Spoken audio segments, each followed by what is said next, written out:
This is Comic Geek Speak, episode 1825, Comic Talk.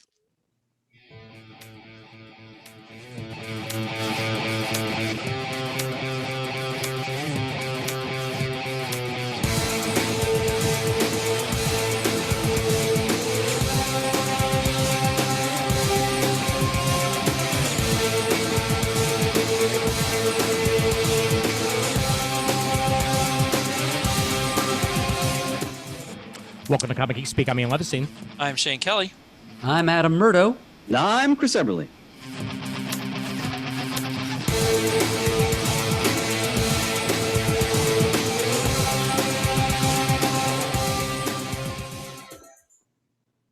Got my own order there, and good job pivoting there, Shane. Improvise, problemo. adapt, and overcome. Indeed, No problemo. All right. Well, welcome one and all to the show. And it's been a little while since our last comic talk. And things have happened. Things have changed. Things have stayed the same. And we're going to be happy to discuss all that and more on this episode. But first, for those of you who have not yet noticed, for those of you who have not turned on your podcasting feed, boy, oh boy, do we have a treat for you sitting there right now. 4 hours of footnote action. 4 hours. Good heavens. 4 frickin' hours of Rios and Murd waxing poetic on Superman Annual number 11. Lennon McCartney of podcasting. Wow. I like it. Yes, indeed. Yep. That's the famous For the Man Who Has Everything story by Alan Moore and Dave Gibbons, and Peter and I found our usual 7 buttloads of things to say. Yeah. With 4 hours, you're going to get a little bit more. to say the least, my friend, and that's all at least partially in honor of Eamon Clark, once upon a time known as Caliban on the forums. Still posts there occasionally, but yeah, this is all for Eamon and for you, the listeners. And boy, oh boy, is it a treat! I'm about an hour in, and that's about 6 pages, so it's good times to be had. Wow. Yeah, you gotta like a podcaster with a slow hand, you know. That's right. Oh yeah. Yep, exactly. Slow review. So I'm thinking the Crisis stuff will go like 2032 till we get to issue 12. Conservative estimate, Shane. Thereabouts. There'll probably be about 7 more DC crises before the actual Crisis tapes are done, which means they'll have even more stuff to talk about by then. Absolutely. Excellent. Well, make sure to listen to that. It's a lot of fun, and make sure to thank you, the listeners, as well. Here. Over at patreon.com/comicgeekspeak. Everyone who has donated to the show over these past few months, you are the best, and you keep the door open, you keep the lights on, you keep the internet churning, and you keep the website on the air. And we thank you so much for your continued support in every single way, shape, or form, no matter how you support the show, whether it be through donations, whether it be through reviews on iTunes or other podcast aggregators, or whether it be telling your friend, hey friend, there's a podcast you should be listening to. We thank you for all of that support. You guys are the best. Patreon.com/comicgeekspeak. Don't be afraid of the numbering, but we're not going to renumber anytime soon. Yes, We are reboot proof here. Yeah. Exactly. It may be more than 10 years since New 52, but we ain't doing no New 52 here on the show. So thank you. Nope. Although we did review the New 52, please check the archives. Mm-hmm. Yep. Those episodes were helpful to a lot of folks, I think. Yes, indeed. And quick mention, again, since the last time we recorded, officially 10 years since the actual DC reboot. That's crazy. It is insane. Yeah, I don't know what happened to the last 10 years. Shane, that was pretty dark, brother. Holy man. Well, I mean, they just flew by. I mean, we've been in this house 10 years. The kids went from 10 to 20, in some like New 52, like just 10 years. Whoosh. Spoilers, Dr. Manhattan ate them. Well, since we're mentioning it, the first thing that I'll mention on this episode, I don't know how much you guys got a chance to check it out, but in retrospect of the New 52, Polygon put out this terrific article back on September 21st. I wish there was a plan. The inside story of DC's infamous New 52 reboot. What happened when DC Comics rebooted the universe? And they're not just talking out their butt because they got actual creators to contribute to this. It's an entire retrospective featuring the written voices of Dan DiDio, Paul Cornell, Judd Winnick, and others, all giving their takes for high and for low on the good and the bad of the New 52. And it's an excellent read if you haven't given it a chance. Yeah, I saw it and saved it. I want to read it. Yep, same here. I wanted to thank you, Ian, for sharing that with everyone. Yeah, thank you. Honestly, thank you to Polygon more than anything else, because I was not expecting that on my feed, and then the minute that I got sent it by a friend of mine, I'm like, all right, yeah, this is it. And I literally sat down on the couch and I just read it from front to back. It's a website, so I mean, whatever that means, but still. Read it all the way through, and Dan DiDio is still rosy about it, and in some ways, but he's also biting in others, because even he admits they could have had more of a plan, and that's the biggest mistake, because one of the things that this article revealed is something that we all thought for years, which is that the New 52 was tacked on to Flashpoint. It wasn't. Yeah, but I mean, the way it could have worked is, let's think of the New 52 and then think of Flashpoint as a way to introduce it. Not, hey, we're doing Flashpoint. How about we reboot the universe? Yeah. And that was the biggest mistake. They only had a few months to plan an entire reboot of the DC universe. And that's why so many things were in flux and so many, lines didn't quite align, and backstories and what have you. It's a fascinating turn for what could have been and what was. Definitely. And that's where some of my disappointment in all of it comes in, because I really felt like they did a great job with coordinating the pre, current, and after of Infinite Crisis and leading into 52. Yeah. I thought that was excellently done on almost every level I could possibly think of. Yep. So given that model, thought, oh, well, this might actually work. They could actually do something, and not so much. And the hell of it is, they're repeating a past mistake of DC Comics when they didn't have adequate coordination for the DC Universe going forward after the first crisis back in 1986. Mm-hmm. Yep. If you don't learn from your past mistakes, you repeat them. And yet, the article, I'm sorry, Shane, go ahead. Well, and yet somehow I think a lot of what came after Crisis still made sense, though, and was still enjoyable. Whereas this was a little bit more jaded for me. Well, yeah, because they were doing a little bit more with the continuity rejiggering. Whereas Crisis, after Crisis, a lot of series just continued on as if nothing had happened. With the New 52, they did the more radical, complete, hard reboot of everything that Marv Wolfman had originally had in mind after the original Crisis. And they were even less organized about it. And I applaud the attempt. It just didn't hit on cylinders for me. Ian, did the article go into what behind the scenes factors were the impetus of them launching this whole concept? A little bit, not nearly as much as you or I would like.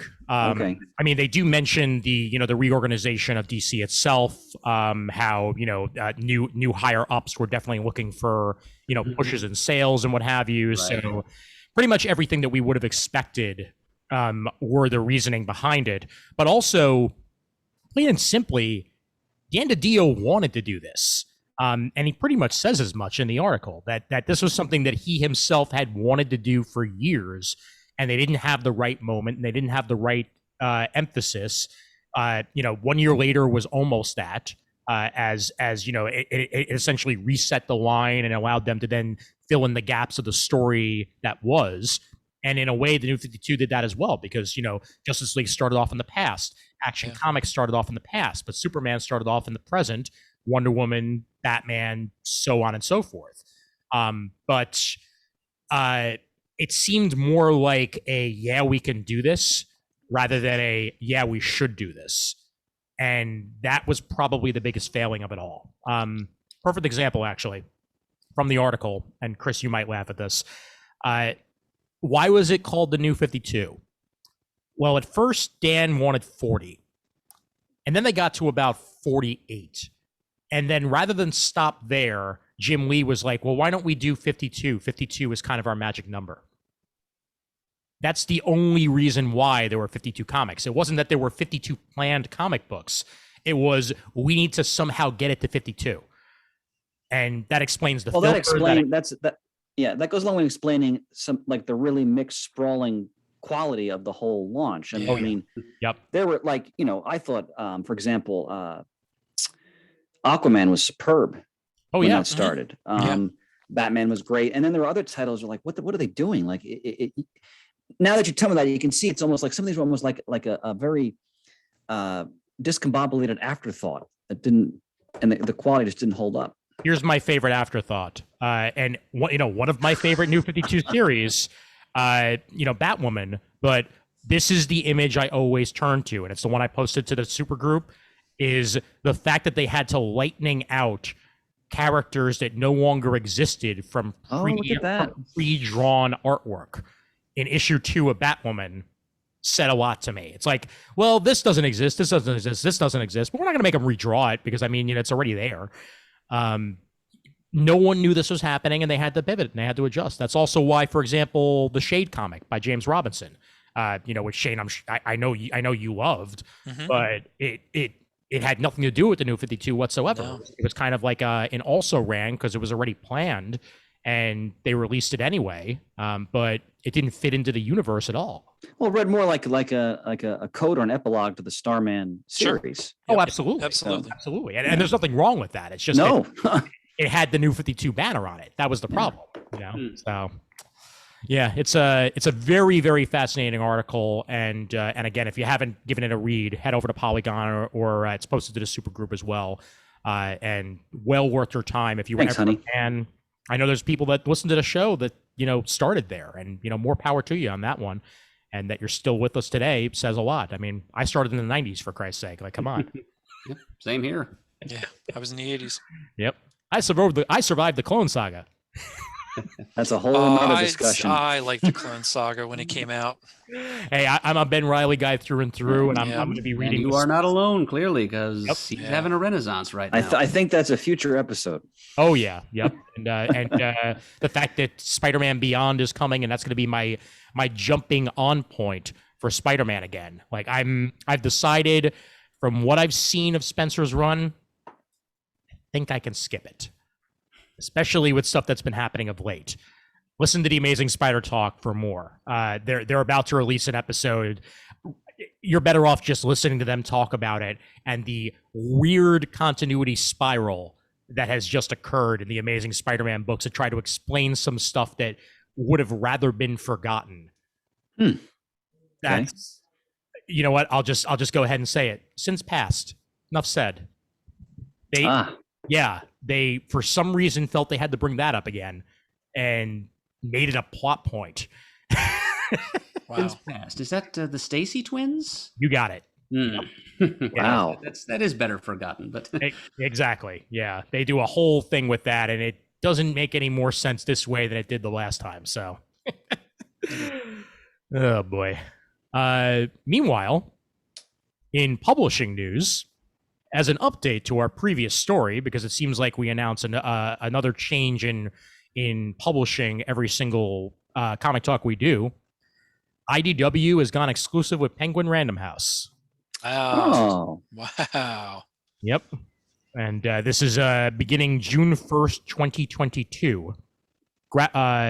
All comic book periodicals, backlist periodicals, that is, trade collections, and graphic novels to the direct market shops beginning June 1st, 2022 will be exclusive to Penguin Random House. Isn't Marvel through them as well? You got it. Yep. So what does Diamond have left? Everything else. I mean, they still have Image for now. They have Dark Horse that hasn't gone anywhere. Boom, all the small fries basically are all through them. But yeah, it's a changing market out there, my friends. It's a changing market. Wow. Yeah. In response, also, and probably unrelated to this, Marvel pulled their Spider-Man Young Readers line from IDW. Oh, sorry, their Star Wars line. Star Wars, yep. So, yeah, I'm not sure as of when, but IDW no longer has the Young Reader Star Wars license. And that's probably going to go to either Scholastic or Disney Books or something along those lines. Well, honestly, I was surprised that it was there in the first place. I enjoyed it. I read a few of them and I did enjoy it, but I was surprised it was at IDW to begin with. Yeah. When Ian and I did our most recent March through previews, we found that there was going to be a Star Wars annual coming out from IDW with a Chip Zdarsky written Lando Calrissian story. Well, some interesting material coming out through that line. The whole Vader's Castle complex of Star Wars horror stories. Yeah. I agree with you, Shane. I never really understood why it was outsourced to IDW in the first place, but I'm not arguing with the content. And, no, not at all. I just hope it doesn't go away completely once it's been pulled from IDW. Agreed. Yeah, no, I agree with that as well. I'm hoping that if it goes anywhere, it does just stay in house with Marvel, and that in that way everything Star Wars, literally everything Star Wars, can wind up on Unlimited, and be available via Comixology, and they can republish it to their heart's content after that. Yep. But I assume it will be after everything that's already been solicited. So here's hoping that the Darksty annual still comes out. I would think so. Yep. So Chris, I know it's been a few weeks at this point, but you've had a time. Yes. And I figured now's as good a time as any to update the readers on your status and the cleanup efforts as such. Yes. So Ida was hostile, shall we say, to my neck of the woods, and we got 3 feet of water in our basement. And some people may know, if they've been following the show for a while, that I had a comic shop for 18 years, and my first incarnation of my shop was destroyed in a flood from another hurricane back in 1999. So it's over 20 years later, and the significance for why I'm bringing this up on the show is the house I live in has been in my wife's family since 1987. There's never been a flood here ever. Mm-hmm. So I had my office and my entire library in the basement. So meaning, all of my history books, all of my graphic novels and trades, hundreds, if not 1,000 or more books. Yeah. So the water came in so rapidly, and we didn't even realize it at first. I just happened to go down there. Let me see if there's any, because it was churning outside. Maybe there might be a little bit of, accumulation. I walked down and there's like a frothing sea of water in the basement. I was stupid because in hindsight, I shouldn't have, because I jumped in to grab some stuff. What if I've been electrocuted? I mean, nothing was down there that could have done that, but you should never actually go into standing flood water. Right. But I went down and my desk was almost submerged. Like I have like all the different bookcases and I'd say the water was like halfway up all the bookcases. So, like in all the years I had a business, I got a lot of trades and omnibuses, at half off. So all that stuff was on the lower shelves because it's heavy. Virtually every omnibus I own was destroyed. Oof. It's like at least a score were destroyed. Books I gathered historically for history or for comics, for my entire life. So that wasn't fun. Luckily, as I mentioned to some people, I've been working on a history podcast, and I'm taking my time at that because I really want to do it right. So I'm essentially writing the equivalent of a book to do this. And I had all of my notes in my desk. And just as the water was lapping up to that level, I got them all out of there. Oh my gosh. Because that would have been a hard thing to get over. Oh my God. Yeah. So that was good. I saved, my Black Panther statue, so it didn't float away. And, some things, but it was unpleasant. And then, I don't know if any of you have ever dealt with a flood, but when you deal with a flood like this, and plus you have to continue with your normal life, it takes so long to clean everything up and get everything back in order. So this is the beginning of September. Just this week, I had a contractor fix the drywall because I want to set my office back up because, I live in a ranch and that's like my space where I can go down and work and watch TV and no one bothers me. Right. So the hot water heater was destroyed, the furnace was destroyed, furniture, all kinds of stuff. We didn't have hot water for over a week, and that's hard. That's not pleasant. And makes you appreciate how lucky we are in so many ways to have these all these accommodations. But we got that fixed, and we're getting the boiler fixed later in the month, so it's not cold yet. So that's all right. But I came to a conclusion that twice now the universe is telling me you own too much stuff, and the amount of waterlogged paper I had to carry up a flight of steps to the dumpster we got in the driveway. I'm like, I'm never doing this again. I thought to myself, okay, if I had died in some other circumstance, my wife and kids would have to deal with throwing all of this away or giving it away. And I'm like, I'm just done. So out of all the books I lost, I'm only replacing a handful of them. And of the books that survived, I'm donating some or selling some of those. Like, I'm keeping certain things that I reread or I use for reference, but everything else I'm getting rid of because it's just too much. And it took so long, like days of my life just consumed by going up and down steps, carrying heavy waterlogged paper and furniture. And so I'm looking forward to rebuilding my office. And, luckily, some of my original artwork was destroyed too. That really sucked. I mean, all the stuff on the walls I got down. That was okay. But I had some stuff stored and I went through it all. And, some of it I was actually able to kind of save. It kind of dried out in a way that you could still sort of present it. But I had like a micro Ringo page. Oh man. Which I still have it, but it's and it was just a pencil page of Dr. Doom. Right. It's like all like stained now. I had like it's a Steve Dillon preacher sketch, which is I can't throw it away. It's like in the frame. It's kind of waterlogged, but so just art like that. But I mean, most of my art luckily survived. But it's just one of those experiences where it's kind of like you have a moment where you're like, oh, I need to change things now because this was just so. And it's been twice that I've dealt with major flood cleanup, both professionally and personally, and it's really draining and it just consumes so much of your time. And I'm just going to have like very simple basement office now. Whatever I have put down there will be elevated. Nothing will be near the floor because this kind of thing is going to happen again, almost certainly at some point, because that's the way the world is going. Yeah. So that's what happened to me. Well, more than anything else, and I mean, this goes without saying, but at least you're all right, that the house itself is still standing, that everything that matters most is intact. And while it wasn't a flood, I've been there with wanting to get rid of the clutter of not just comics, but collecting before. And I think in the end, as long as your passion for the medium is not damaged, then that's what matters most. No, not at all. Exactly.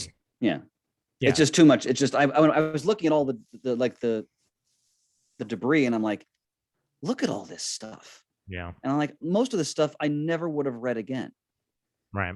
And like I made a list of, all right, these are the trades that I love to reread. It was like 12 out of the stuff that was destroyed. A couple of them I've already bought, including Shane. I found in my local comic shop for half off Starman Volume 6. The only book that was destroyed. Of that really? Wow. And I found it like a week later. God, that's insane. Yeah. Is that a difficult Half volume off. to find? What's that, Murd? Is that a difficult volume to find, number 6? Well, that hardcover series, is Well, on print. Yeah, and the trade paperbacks, they didn't go past They didn't 3. finish the soft covers, yeah. So when you had said that, I started searching for Volume 6, and I couldn't afford to even come close to getting it. I can't believe you found one. This is the hardcover. How much was it going for online? Oh, more than I would have paid myself for it. Volume 6, just even looking at it here, can go for upwards to $180. Oh my God. Yeah, I got it for $24. I cannot believe that. Yeah. Oh my God. That's outstanding. Yeah.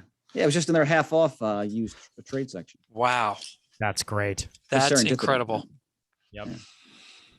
Well, that's fantastic. Yeah. That's, I mean, again, I'm more than anything else, what matters most survived, and now you just get to be a little bit less cluttered. That's all. Oh yeah, there's something, because even though it's under unfortunate circumstances, there's something cathartic about a dumpster Mm-hmm. and the freedom it gives you just to Chuck. remove so much material clutter from your life. Yeah. So, Yeah. Yep. Definitely. I don't want to be one of those people who, hopefully I'll live a long time, but regardless of when my time span ends, they find me like just surrounded by like the bookcase fell on you or like some pathetic, woebegone fate. So Yeah. you gotta clean up a bit for me. So Yeah. Well, I know I've been getting these GI Joe figures, and I'm having fun with it, and that's great. I'm trying not to go crazy into other toy lines, which can be difficult because there's a lot of good stuff out there. But I decided that I'm going to sell off my boxed Muppet stuff, I think, because I have a whole shelf full of open stuff that I look at every day. All the box stuff just sits in the closet. What am I going to do with it? So when Pants does a RetroCon again, are you going to join him? Oh, who knows? I would have loved to have gone to that this weekend, but I didn't even. Oh, was that this weekend? It happened last week, this past okay. weekend, yeah. But I didn't even attempt to go down for it. Okay. Yeah. Well, a reminder to listeners: this will be coming out the week of New York Comic Con, and I will be at all 4 days. That is the current plan. I have my professional badge, and I'll be there Thursday, Friday, Saturday, Sunday. Took off from work and took the day off afterwards because I'm going to need a day to recover. But I'm hoping that I at least get a few, conversations on the floor or, interviews with people. Oh, our CGS man at the con. Oh. Yep. So if that's the case, then expect that the week after New York Comic Con as one of the episodes released. And as I said to Murd on a previous episode, Comfort and Adam are going to be in town for it. I know Jamal Igle will be at the con. So hoping to see a bunch of old friends one way or the other, and it should be good times. And hopefully I will survive. We shall see. It's going to be a madhouse. I was thinking with your beard and talking about being on the floor, I was thinking Bear on Patrol from the Muppets for some reason. Ian on patrol. Bum, bum, bum, bum. How excited are you, Shane, with that Muppets Haunted Mansion coming out in a few weeks? Okay, so I saw that on Disney Plus or online somewhere, and I thought it was just like a little commercial for the redo of Haunted Mansion that they were doing at Disney or something like that. I thought it was just like a couple-minute thing. I had no idea it was an actual special. Mm-hmm. Oh, So I finally caught that like 4 days ago and watched the preview of it. That looks phenomenal. Yeah, it looks like old school Muppets. Yeah, I'm very excited. It should be a lot of fun. I'm definitely going to be watching it Halloween weekend one way or the other. Yep, absolutely. Mm-hmm. Yep. Shane, you've been doing some reading. I did do some reading. I was a little bit laid up, and it felt better to sit still than move, so I sat down to read some stuff. I'm going to start with the Justice League things that I read. Good heavens, I'm out of order here. Of course. Because when I would read it, I'd put it on the pile right on top of one another. So this is Justice League 53 through 57. Okay. And it is all the tie-ins for Death Metal. Now, I didn't read all of Death Metal yet, but I was just trying to get through the Justice League so I could continue with them. So some of this didn't make 100% sense to me, but I kind of got the gist of it from what I read before and what I've heard and read online. These were okay. They were fine, serviceable, typical crossover issues.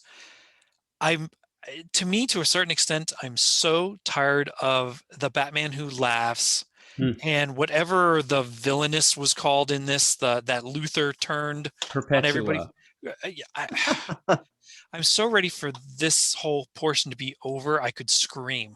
I feel like we've been in Death Metal's hell for years. Yeah. But they were enjoyable. I liked seeing all the cast of characters that ran through these books. I do want to read the Death Metal stuff and see what happens with that, get to the end of it. I know that the McFarlane Toys has all kinds of Death Metal figures, which has like at least a Wonder Woman, Superman, and Batman that look like they're part of some rock band, which I just don't get. I'm not sure that even if I read the comic, it'll make much sense, but we'll see. I always love alternate reality stories. I'm not too sure how much I care for the alternate reality that the Batman Who Laughs created, because again, I'm just tired of him. Yeah. I know people love him and that's great, but I just feel like we're being beat with a dead horse on this one. Right. Yeah, I never thought the whole dark multiverse concept was that well conceived to begin with, and I love the idea of it, they've but I don't know. Well, more that it's like, every bad thought that Batman ever had could have possibly happened. Like that's an interesting concept. Yeah. But for it to be an entire universe in and of itself, or a multiverse in and of itself, Yes. it is a bit much. And I didn't get, again, I love alternate reality iterations of characters, but everything is the Batman of this, the Batman of that. It's Green Lantern, but it's the Batman of this Earth, and Right. a Doomsday looking thing. It's the Batman of this Earth. I'm like, okay. I don't know. Batman sells comics. To explore other avenues, please. And to a certain extent, it pains me to even think that, because I love Batman as a character so much, and it's been part of my life since I was 4, and watching 60s reruns and playing with Batman Migos. I don't know. I just feel like at this point we're down a bad path in that capacity with that whole part of the world. So that was that. Holy Then dark I read universe. the Annual 2. This was a fun romp inside the Hall of Justice, which kind of turned on the Justice League, and of course put all the countermeasures that Batman had created in the Justice League to stop the heroes if they needed to. It was just an enjoyable standalone issue, even when you get to the villain that really is behind it all. In the end, I just had a good time reading it. It was a lot of fun. So that was Trapped in the Hall of Justice Annual number 2. And then I read the last 2 issues of Batman Beyond for this current series. Nice. I want to say it started because Booster Gold was in them. Totally enjoyable. I always loved Batman Beyond from the day it came on the TV as a cartoon. And I have not read every single Batman Beyond comic that's ever been out there, but I do dip my toes in it every now and then, and especially when I knew Booster Gold was going to be in them. A lot of fun to read. It says it's not the end. I'm excited to see what comes next. I liked some of what they did with Batman Beyond a few years ago, where some characters switched places in time.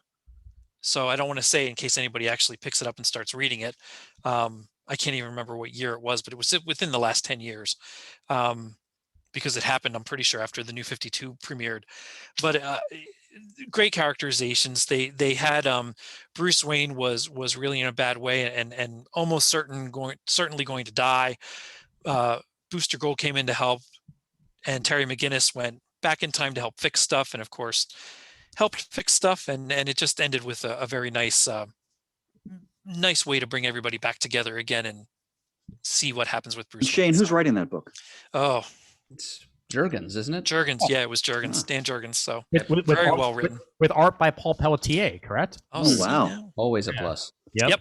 I tossed it away too soon. To tie into the Booster Gold side of things, I read Flash 769, which had Goldbug in it.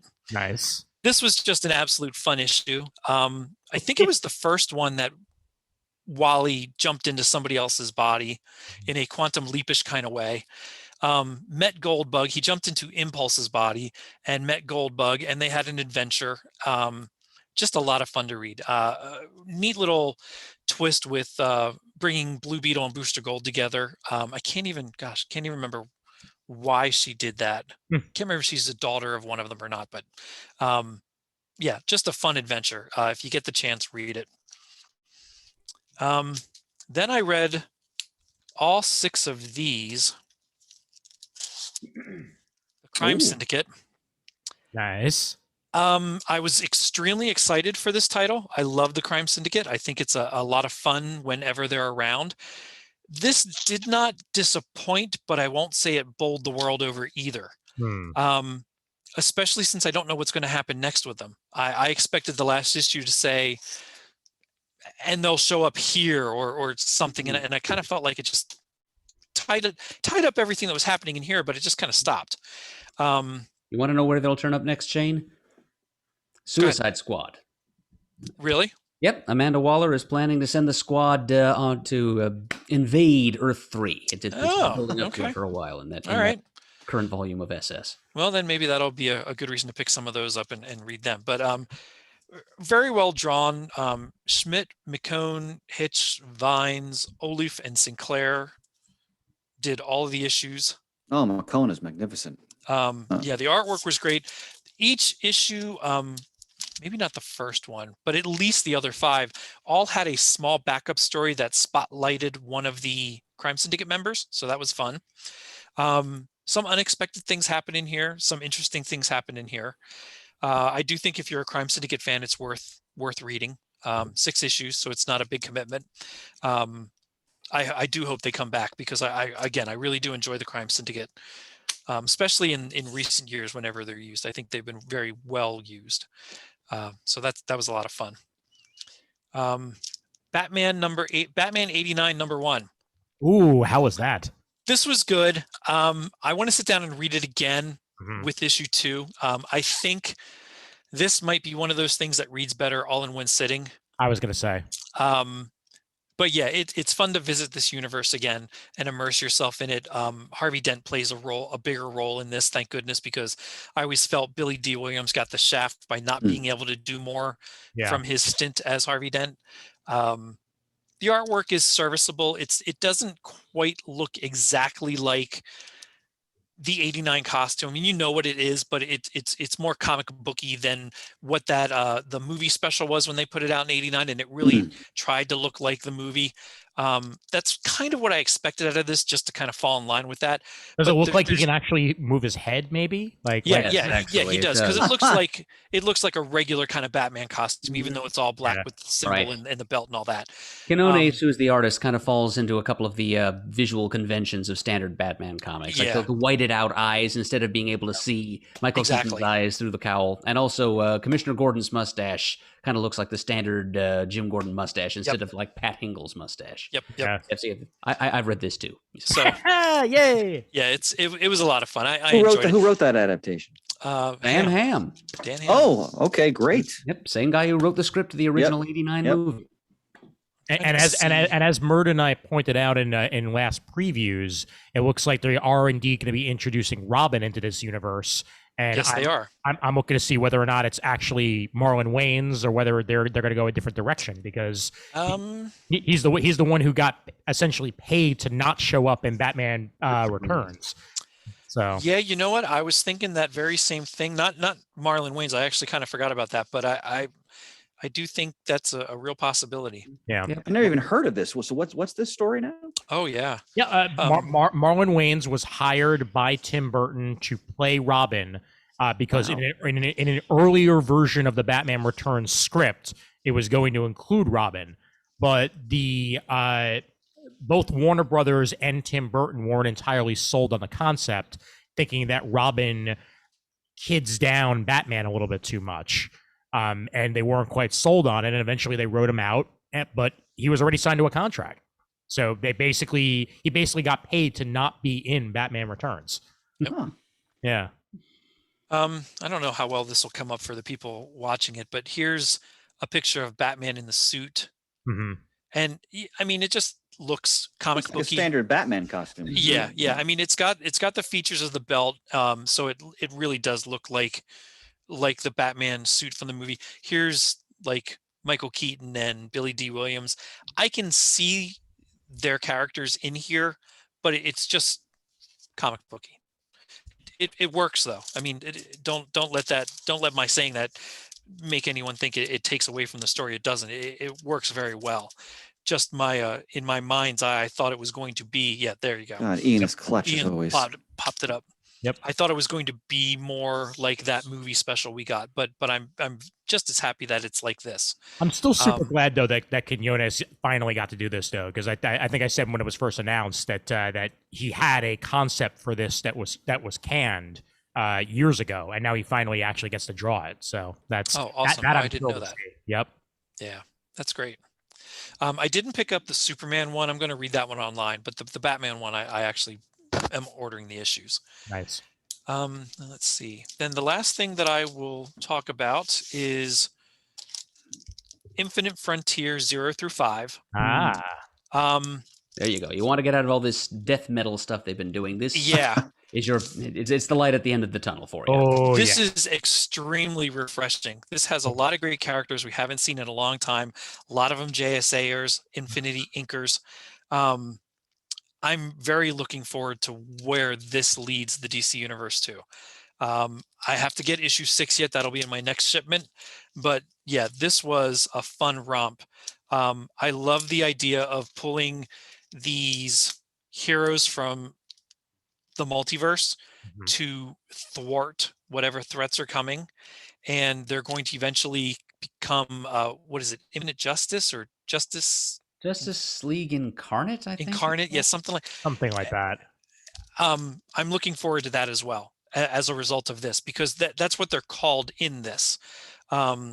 What's happening with Barry Allen in this, all these heroes, it's just a fun story. Shane, you sold me on the inevitable trade. Yeah, it made me feel like I was reading things around the time of Infinite Crisis again, how much wonderful. I loved those stories. So yeah, I really did like this. I dug it. So that's the 2 repile I've gone through this last week or two. Very good. Well done, sir. So Chris, I have one that I've been saving just for you. Oh. And it's one that both of us have been waiting for since it was announced. I read Spider-Man Life Story Annual #1, the J. Jonah Jameson issue with the returning team as Chris starts having a boxing match. He's that excited about it. Of Zdarsky and Bagley back for one more. Nice. And boy, oh boy, was this worth the wait. So, Ian, am I going to have to fight with you to nominate this when we do the CGS Awards for Best Single Story of the Year? Because it is. I will. I will probably falls out of 3. Exactly. Yeah, I'll probably wind up letting you do it just because I know how much you love it. But Thanks. this was stunning in so many different ways. This was stunning because not only do we get a believable, J. Jonah Jameson through the decades story, but J. Jonah Jameson actually gets his comeuppance. It's not just... Oh, it's a reckoning. Yep. You're damn right it's a reckoning because, there's consequences in Life Story. Things happen, whether it be this one or whether it be another Life Story that I'm about to talk about. Ooh. But I think that everything in this, in the Life Story universe, is just that bit more believable. And the life path that J. Jonah Jameson takes, it's not exactly a spoiler to say it starts out like you would expect, where he's he's fighting this menace of Spider-Man. He funds Matt Gargan like he did in the comic books at first, and he even has the Spider Slayers and all that jazz, and it catches up to him, and he doesn't get away with it with a pat on the back saying, "Oh, you'll do better next time, chum," like in the comic books. Instead, J. Jonah Jameson, as portrayed on this cover, winds up in jail. And the story goes from there. Yeah. And it goes in directions you would not expect it to go. And it is one hell of a tale. I'm glad you read it. That's what one I was going to talk about as well. I was, like you said, I'm not reading as many of the ongoing titles for a lot of these characters I love, just because not that I've lost interest in the characters, but the stories don't have a lot of resonance for me now, for whatever reason at this point in my life. But this story and the whole concept, because if we mentioned before, there's consequences because they're mortal, they're aging, they're going to die. And you see, and like in the Spider-Man Life Story and the Fantastic Four one they're doing now, which is also superb. Yeah. There are real consequences to every action because everything is finite, as in real life. And like you said, Ian, like in the original series, yes, Jonah funded the Scorpion. There was a classic one of Stern in the 80s, if I remember correctly, he admits it in a newspaper article, and he gives up being like editor in chief, or like there's the comeuppance, but it's nowhere near what happens here. Right. And they're really also exploring the consequences of obsession. and what that does to him, to his relationship with his son John, with his colleagues, with Peter, who he doesn't know is Spider-Man. It's I was jumping up and down when I finished reading this, because I was so elated at how good this book is. And how much it makes me remind how much I love these characters, because what's so great about the life story concept, when in the hands of the writer as great as Zdarsky, he goes right to the essence of each character, to the essence, and then he plays it out in what I would consider, as far as we can with superheroes, a real world setting. And it's tremendous. Absolutely. And Mark Bagley. And there's a special Mark Bagley that you get in these life stories, because he's been drawing Spider-Man over in Spencer, and it's Bagley, but it's typical Bagley. There's nothing. This is different. This is different. He's putting an extra level of care and comfort into this, and it's just beautifully done. And then, as you mentioned, Fantastic Four. Look at those covers. Look at that cover. Beautiful. Absolutely beautiful. Mark Russell is writing this one with amazing artwork by Sean Isaacs. And Sean Isaacs is a artist that I've known for quite some time now. I've met him at New York Comic Con. He worked on the Stray comic book at one point, and was a co-creator on that, and did a terrific job while he was around it. And he's been doing work for Marvel lately, on the Dan Slott Fantastic Four run, and now here on Life Story. And this is a very different life story than Spider-Man life story. You get a little bit of Reed Richards in Spider-Man life story, just because Reed has that much of a life with Spider-Man, and it makes sense for that. But I mentioned a little bit on the previous episode. What happens when you look a God in the eye and then you go home?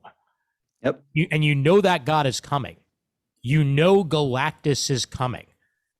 What do you do to prepare? And what does it do to your life?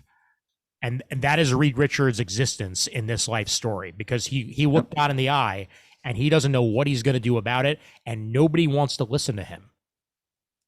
And it's damaging, and it's strain on his marriage, strain on his life, strain on his existence. It's a little bit of a different origin story here for the Fantastic Four themselves.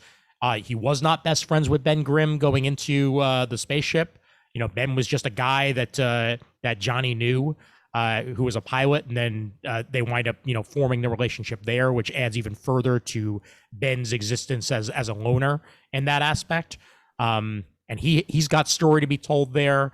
Namor shows up in many Has he ever? ways. Oh boy, does he make his impact known?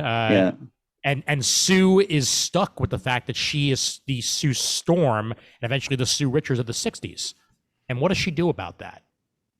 And we see that unfold as the decades move forward.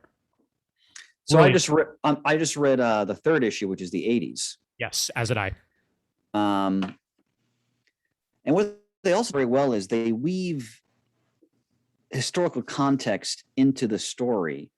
So, the Cold War, the Strategic Defense Initiative by Reagan's people, popularly known as Star Wars, like they weave that into it, into the initiative to try to defend the Earth against Galactus, or the lack thereof, as Ian noted, in terms of whether or not people believed Reed or they're willing to support him or not. And what I think is most powerful about this series, and you see this in the traditional Fantastic Four, but they really go all the way with it here, is that the cost of Reed's brilliance, his genius, what it does to him and his life and his marriage, especially because he's so, and, you always see in the Fantastic Four comics, oh, Sue, don't bother me right now. I don't want to go to dinner. I have to do X, Y, and Z, right? And then she gets angry, but they kind of paper over and then move on. Not here. Like that, this is more, they're really approach this like, what if it was a real marriage and, you're married to the most brilliant man on earth and he really doesn't have a lot of time for you, and he's kind of, maybe not as progressive as he should be in some ways in his perspective and his attention. And there are consequences. And as Ian noted, and all I'll say is this, that long-standing attraction in the original comic between Sue and Namor, they explore that. Oh, yeah.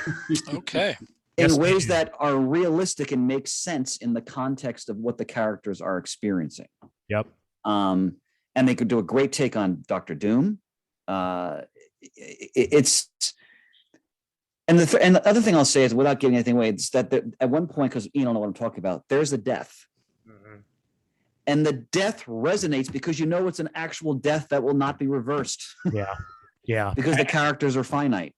Exactly. It's one of the best Fantastic Four stories I've read in years. I just found issue 1 and 2 on the Marvel app, so I saved them so I could read them. Excellent. Splendid. Yes. And yet again, that's one of the big benefits of the Marvel Unlimited app now, is that, it's only about a 2-month wait until you can read things. So you're not that far behind. Awesome. Yep. Murd, you will love this when you do get to it. Oh yeah, absolutely. It's right up your alley. Right up your alley. Don't worry, it's safely in my pile. 2022, 32. I don't even want to give you an estimate at this point. Oh my God. Murray, I look forward to being part of that journey, I hope. All right. Well, I've got kind of a small pile here. There's only two things, let's say. And the first of them is, I'm sorry, Ian, were you finished, or did you have some others? No, go right ahead. Okay. Something else that would probably be of interest to you, Mr. Eberly. It's another recent Marvel publication. It's the first issue of this Defenders series that they're doing right now. Nice. I believe it's a mini-series, more's the pity, because I would love to see this just be monthly ongoing. It's written by the estimable Al Ewing, with artwork by Javier Rodriguez. You may remember that History of the Marvel Universe mini that was written by Mark Waid a few years ago. Well, Rodriguez is providing the pencil and color art for this. Detail, with inks by Alvaro Lopez. And it's just... The first issue, there's not that much happening plot-wise, but I would by no means call it decompressed, because it is just so rich and dense with big mystic and cosmic ideas and lots of Marvel history that Ewing just free-handedly tosses into his recipe as he does so well. It opens with Doctor Strange just enjoying a cup of tea in his sanctum when he's visited by the mysterious Masked Raider, a character that Ewing has been teasing for... I'm spoiling this, by the way, just perfectly clear. He's been teasing this character ever since the Marvel Comics 1000 giant-sized issue a couple years ago. Yeah. It's based on an actual timely comics Golden Age hero that Ewing has expanded into cosmic proportions. He wears a mask that is actually made of a little piece of the life essence of eternity. And it magically makes him a match for any being he faces. So he's actually able to match Doctor Strange spell for spell. Because the two characters engage in the obligatory Mighty Marvel melee of misunderstanding in the issue. Finally sit down and share a cup of tea together in the wake of that. We learn that the Masked Raider's current mission has something to do with the mad scientists of the Enclave, long-standing Marvel Comics antagonists. It has something to do with recent goings-on in Christopher Cantwell's Iron Man series. I got to get a series. And it's got something to do with the sorcerer Sisseneg, who's an actual minor it's Genesis spelled backwards, by the way. A minor, an obscure Marvel Comics character from some 1970s Steve Englehart stories. It's defined as the father of time travel magic. And so it's got something to do with all of that. It's also got something to do, in the end, with the universe that existed before the current Marvel universe, the planet Ta. Galactus. A man named Galen, who later be known as Galactus. Yes, so Doctor Strange, and this is what really made me happy as, Ian's fellow 90s fanboy, Doctor Strange gets out the magic tarot deck he used to use to summon his randomized team of secret defenders back Nice. A guilty pleasure of mine. I always loved just like the seeming randomness of those character assemblages he would get together to go on missions. The stories themselves were not that great, but I loved the random character assemblages. And he did the same thing here. He put together a team of himself, the Masked Raider, the Silver Surfer, Betty Ross Banner, the Red Harpy, is seen in Al Ewing's much-acclaimed Immortal Hulk series, and a deep cut that I deeply love, Cloud, a character who appeared in the new Defenders series of the 80s during the James DeMatteis run.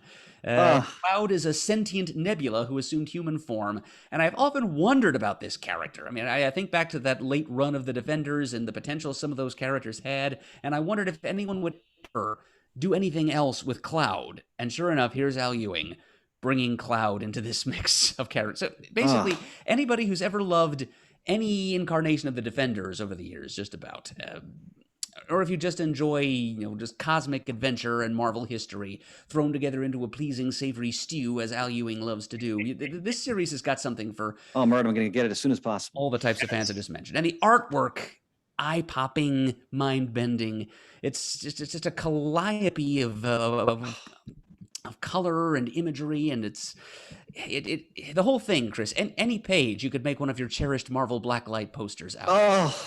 I'm not kidding. It's beautiful stuff, and it's steeped in Marvel history and adventure and Defenders lore.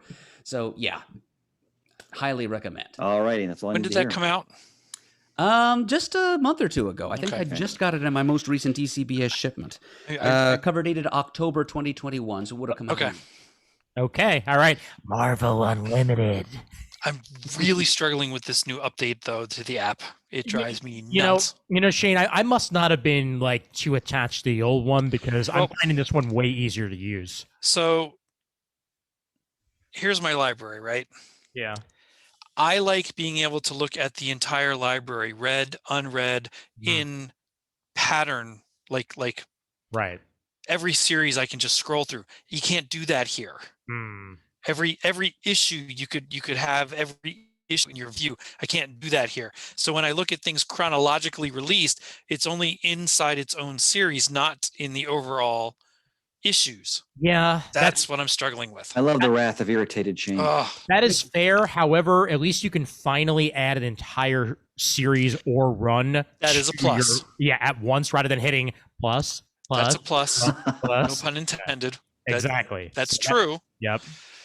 I need to view it better. And no more download limit too. That also really helps. Well, that never bothered me any.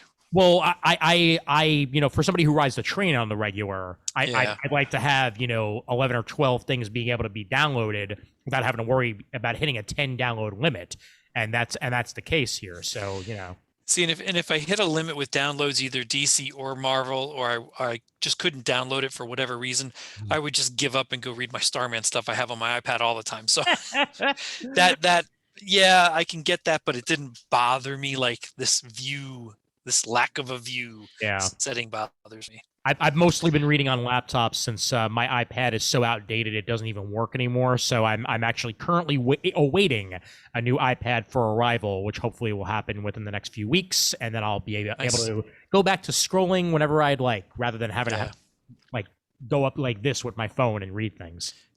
Although I will say that when I was reading stuff here for the show that we would do on the computer for whatever reason, I now, for the most part, read everything sideways so that it's bigger, and then just scroll up on the page. I don't have any problem reading it that way.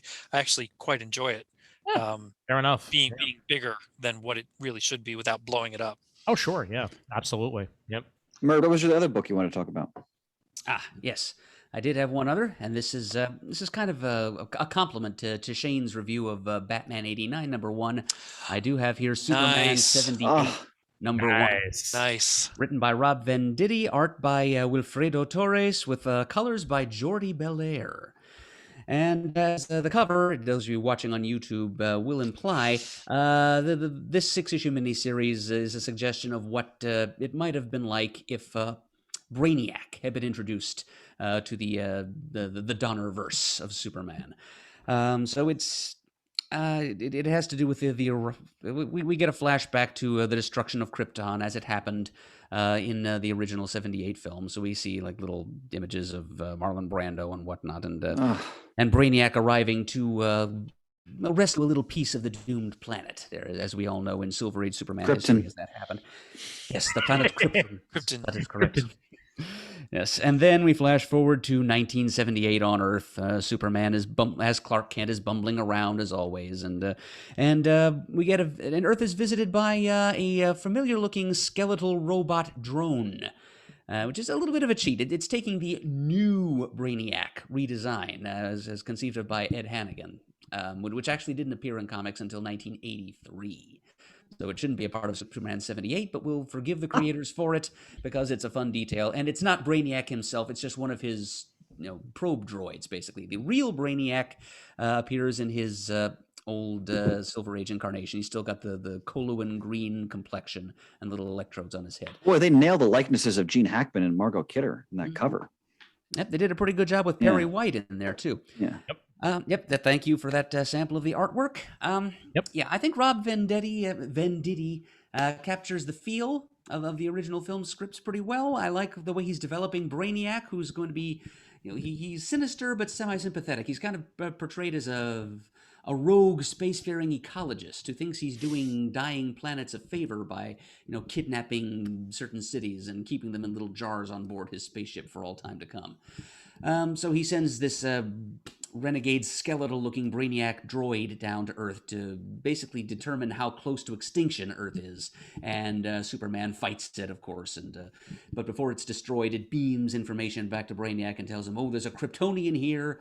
And Brainiac decides, oh, something must be done about this before he throws the ecological balance of Earth all the way out of kilter. But then it captures the fun and kind of the voice, the tone, the humor of the Superman movies. The art by Torres is not bad. I appreciate the panel layouts. I think he nails the cinematography of the original 70s and 80s movies. Oh, look at that. The view angles and perspectives, Superman flying out at you, very Christopher Reeve on a wire-like, and just when he faces off against the Brainiac droid, it feels like it was choreographed in accordance with the cinematic standards of the time. And look at that 70s roller girl. Come on. The backgrounds are good. There's one point where in an alley, there's like a Rionidia on ice, that's nice advertising poster. So I just wish the artwork were a little more... I feel like it's not well rendered enough, not fully rendered enough. Shane said that Joe Quinones' art on Batman '89 was just okay. I like what he did there very much. I like what Quinones did on Batman '89, and I kind of wish he could have done the art for this as well, because I just think Torres' artwork is just a little bit too sketchy. Fair enough. On the inside front cover of Superman '78 #1, there's a quote from and kind of an elegy for Richard Donner, and his quote pertaining to the original movie was, "The main aim of our interpretation is to uphold and enhance a great American myth. The key to the whole concept of the film is verisimilitude. We've treated it as truth." And with that in mind, I kind of wish that the artwork for this miniseries were a little bit more realistic. I think Quinones takes that extra step in what he turned in for Batman '89. And I'm kind of jealous because I'd like to see the same treatment even here. It's not to say that Torres' artwork is bad at all, but it's just, it's not exactly what I wanted for this project. And I'm also a little disappointed in Belair's color work. She's strong work always, but it's a little too pastel-y. I wanted it to be more bold and vibrant in primary colors. And she goes a little too heavy in the pinks. And maybe that's to foreshadow the appearance of Brainiac, whose spacesuit, his costume is traditionally like a pink tunic. But yeah. So there's Superman '78 for you. I wanted to point out, by the way, forgive me, I don't remember the listener, but one of our listeners posted a wonderful clip for Christopher Reeve's birthday of what I always consider the greatest scene in that film is when he's considering revealing his identity to Lois after he takes her flying in the apartment, and he doesn't go through with it, but you watch him. It's some of the most extraordinary acting I've ever seen. Yeah, where he's hunched and then he stands up and removes his glasses, and it's like he's Superman. Like when I think about great acting, that's one of the first scenes I always think of. Yeah, and don't get me wrong on the Batman art. I enjoy it quite a bit. It's just not, it shocked me at first because it wasn't what I thought I would see just in my own head, but it's very well done. Yeah, I see what you're saying. It doesn't completely bring across the feel of like Anton Furst's set design or the costume design. But it's good. Yeah, definitely. I especially enjoy the scenes of downtown Gotham City on Halloween night. The attention to detail there. Or even like the next morning when Bruce Wayne's at his breakfast nook and the random harvest pumpkin that's sitting there next to the salt and pepper shakers. Just good attention to detail on Quinones' part. The one thing I'll say that I appreciate about Wilfredo Torres' artwork, and this is just my personal preference here, is that it looks enough like what he's referencing without breaking that uncanny valley where it looks like, real people are simply posed in positions. Like, it's not white boxed. It's definitely, his interpretation of what these actors would look like in comic book form. And that's the way that I definitely appreciate it. Yeah. I appreciate your point there, Ian. I don't really want this to turn into one of those movie adaptation comics where it looks like the artist is trying too hard to struggling get the artist, the actor's likenesses off model, and the overall impression is kind of muddied and not at all dynamic as a result. Yep. So Torres does preserve the dynamism well, but again, I just wish it were a little more detailed and more completely filled in terms of line work, as Quinones' art, I feel, is on the Batman '89 miniseries. Well, let's see how detailed and filled in your trivia knowledge is, shall we? Not.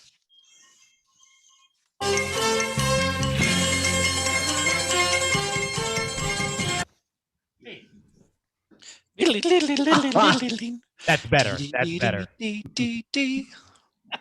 We'll just fill it in with as much air harp as possible. It's time once again for Muddle the Murd here on Comic Geek Speak, our trivia portion of this affair that we have, and Murd will tell us all about what you have to do to attempt to muddle the Murd. Mm-hmm. My pleasure. All right, Muddle the Murd is our recurring trivia segment here on Comic Geek Speak, and it's kind of a trivia contest, too, because it gives you, the listeners, an opportunity to send in trivia questions for me, alias the Murd, to attempt to answer. You'll need to come up with 3 different trivia questions if you want to participate. 1 Marvel question, 1 DC question, 1 question about comics from some other publisher.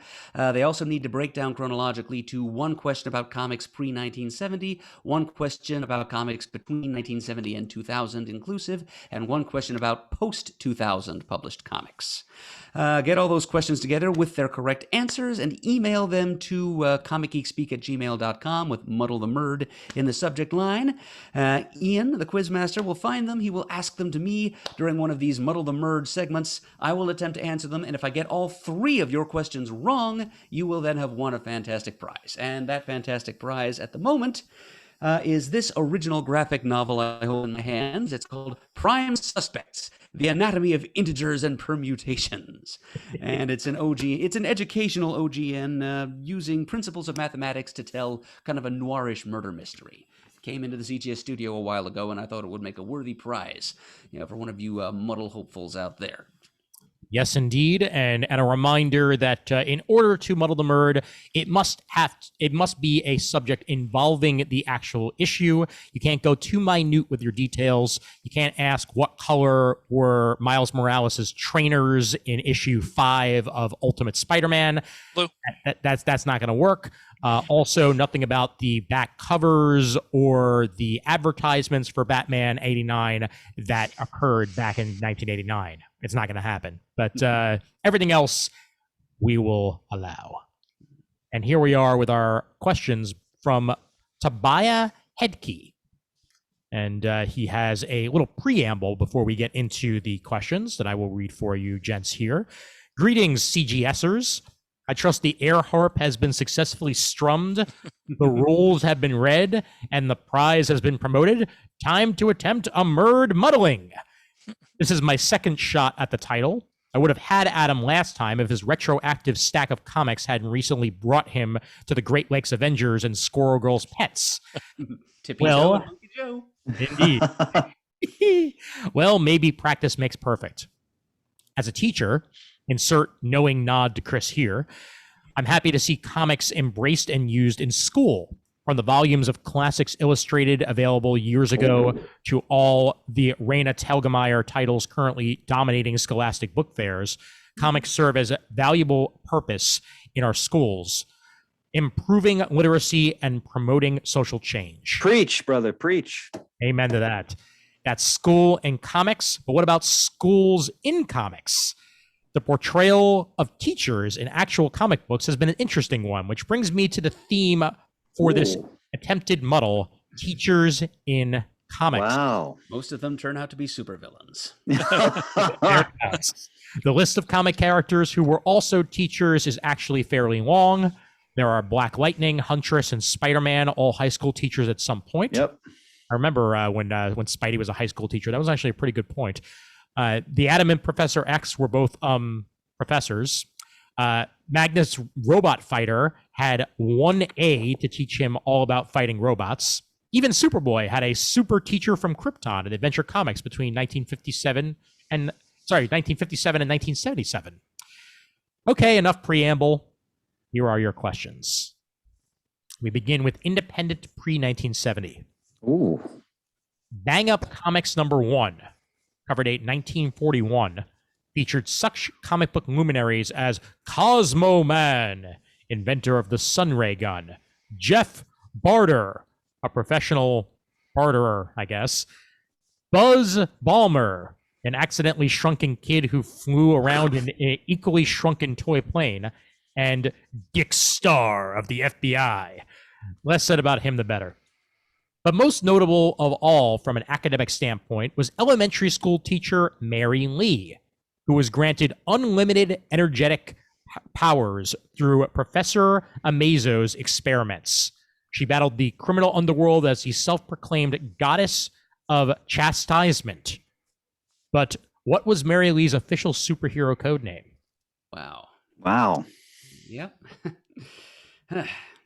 It's kind of a 1 in 5 chance that I'm ever going to have heard of this character once I hear the correct answer. But Goddess of Chastisement, huh? Mm-hmm. Goddess of Chastisement. Ms. Discipline. I was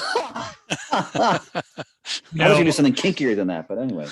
You know, you actually were not that far from right. The correct answer is Lady Fairplay. Lady? Wow. Okay. I actually like yours better, Murd. Let's go with yours. I think I was thinking of The Punisher from Peter David's Mangaverse interpretation. Ah. Nice. She was a principal. Oh, wow. I got to read that. Marvel 2000 to present is our second question. A little less wordy here. Danny Moonstar, a.k.a. Mirage of the New Mutants, was once a teacher at the Xavier Institute, circa Volume 2 of New Mutants, cover date 2004.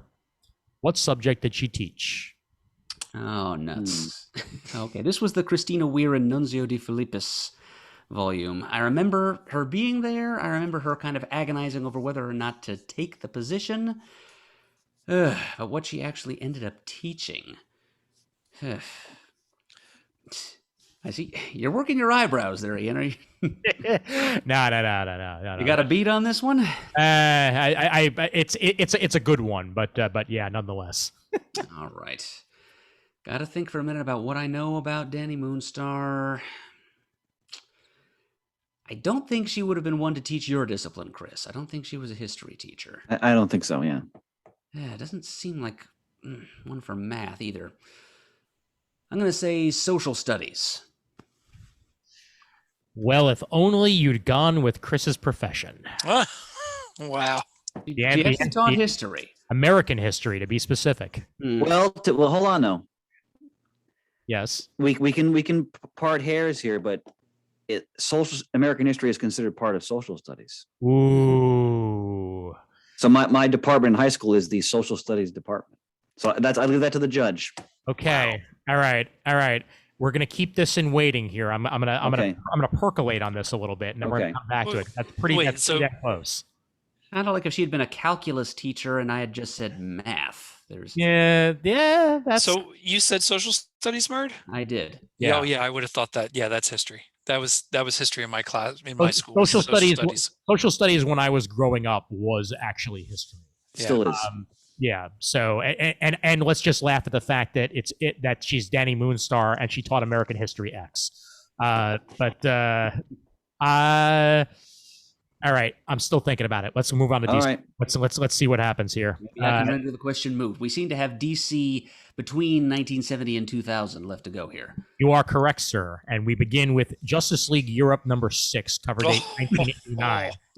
Wow. In a story titled "No More Teachers' Dirty Looks," team leader Captain Atom has the JLE enroll in night school classes to learn French, the language of their host country. In addition to slowly realizing that the only students in the class were the Injustice League, who had the same bright idea, The issue is also memorable for one character's fairly inappropriate behavior toward the classroom's French teacher. Which character was caught checking out their teacher? Well, I can see the cover.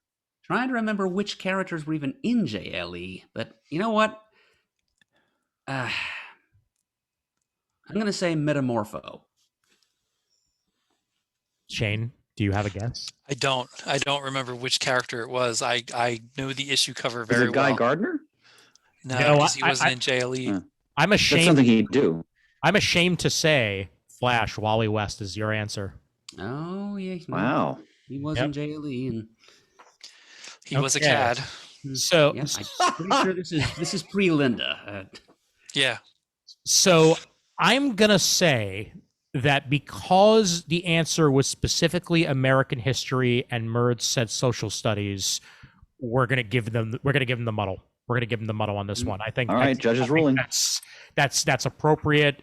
It's specific here. So if it was social studies, then we'd go with social studies. But Tobiah, congratulations, you have defeated the Murd. I completely support this ruling for several reasons. Number one, because you're right.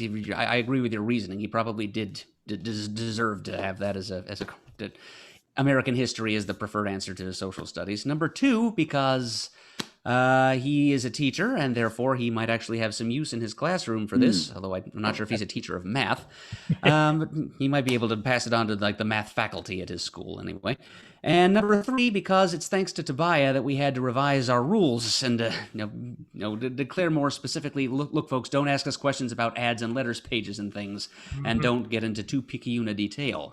Because the questions he mentioned about Squirrel Girls, pets, and whatnot, that was actually a second submission he had to put together because we rejected his first one because it violated those, to that point, unwritten rules of specificity. So Tobiah deserves a muddle. He has one coming. So absolutely. Yep. hats off to you, Mr. Yes, Hyde. sir.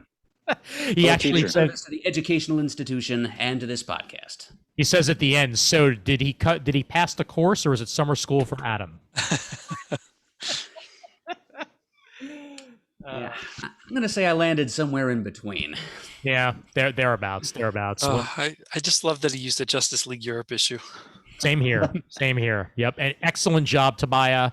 And for those of you who would like to attempt to muddle the Murd, a word of note: we're finally in submissions from this year, so you can go ahead and email us at comicgeekspeak@gmail.com and submit your attempt at muddling the Murd. Go back and listen to the rules. We literally just said them, but go ahead and put yourself in queue, and we'll get to you when we do. I thought you was possibly going to mention when T'Challa was a teacher for a brief period. I think it was in Brooklyn. Yes, he was actually. Yeah. Yep. So Yeah, Ian, you might have. Go ahead, Murd. I'm sorry. Luke Charles, is that what he called Yes. Oh, man. Wow. Yep.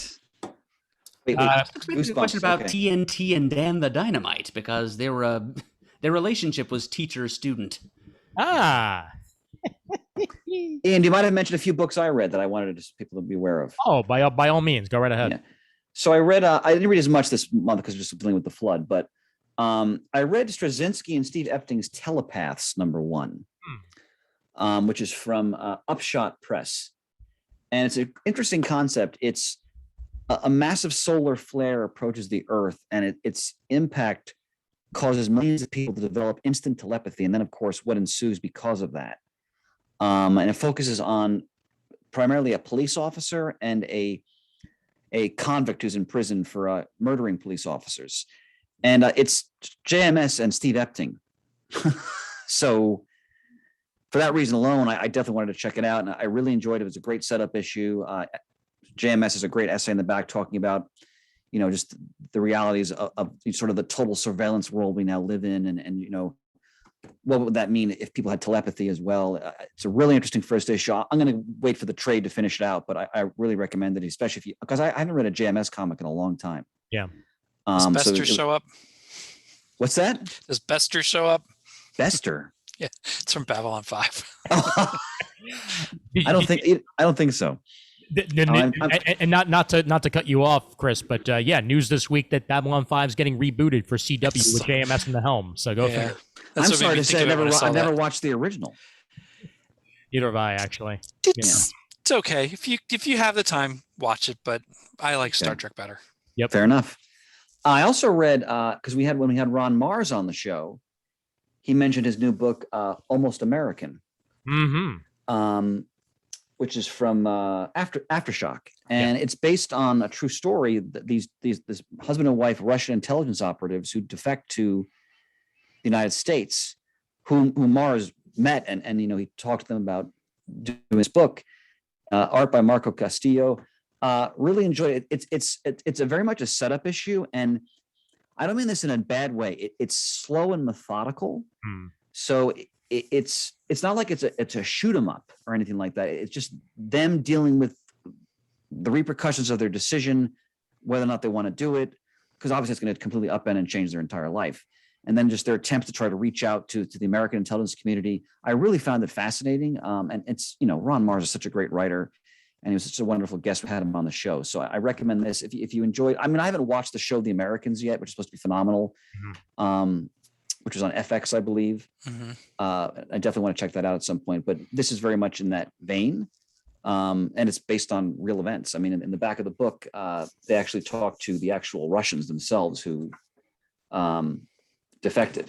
So this is something else I definitely recommend checking out. And then I read, so like I said, when the flood took a lot of my books, one of the books I wanted to replace immediately, and I did like the next weekend, was The Fade Out by Brubaker and Phillips, which I think is, out of all the books they've done, is my personal favorite of theirs, and that's saying something. And I read it again in one sitting. It's just a tremendous take on Hollywood noir of the 1940s. I think it's the consummate example of why they're one of the most dynamic creative teams in comics, and I can't recommend it enough. I hope one day we actually do a review of it, because it is, I think it's those creators just at the height of their powers. And if you love like Tales of Old Hollywood and the actors in that world, and like the idea of the studios having fixers and all of that, it's all there, as only that team can tell it. So that was magnificent. Just to revisit that after I hadn't read it in a while. And Ian, I finished the first ultimate hardcover of Invincible. Well, sir, like those mid-size hardcovers they did a while back. That's how I have my entire collection in the ultimate. So wow. Obviously, the point I read to is the main character's name Mark? I forgot. Yes, Mark. So Mark has his revelation. Let's just put it at that, about his life. And boy, did not disappoint. And I'm really looking forward to. I'll get the second one from my library at some point, because I can probably read it just through the library. But I just love at the end of that first arc, another character says, "So what do you do now?" He's just like, "Well, I guess I'll finish high school." Yeah. I just kind of captured the tone of the whole book and how great it is. Or I mean, I'm hooked. I'm looking forward to continuing. You can now safely watch season 1 of the animated series now that you've. Oh, is that all season 1 covers? Pretty much. Okay. Pretty much. All right, There's some bits and pieces they reworked and moved around and what have you. Yeah. But basic story. If you've gotten to the reveal of reveals, then you can watch season 1, because that's great. I'm looking. I'll make a point of that. Another thing I wanted to mention before I cede the mic here is.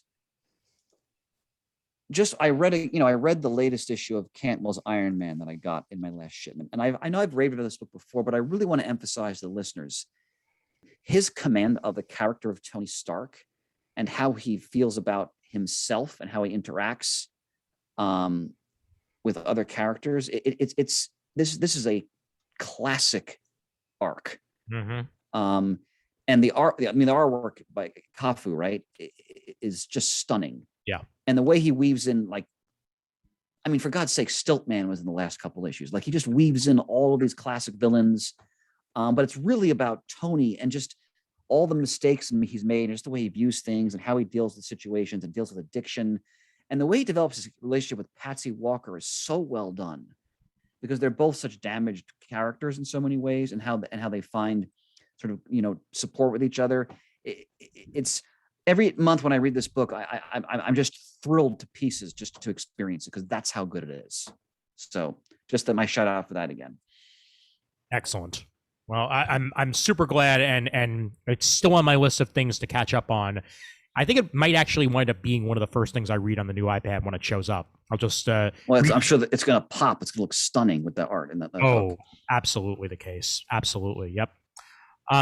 So since you're talking about artwork, we may as well just bring this up in conversation here.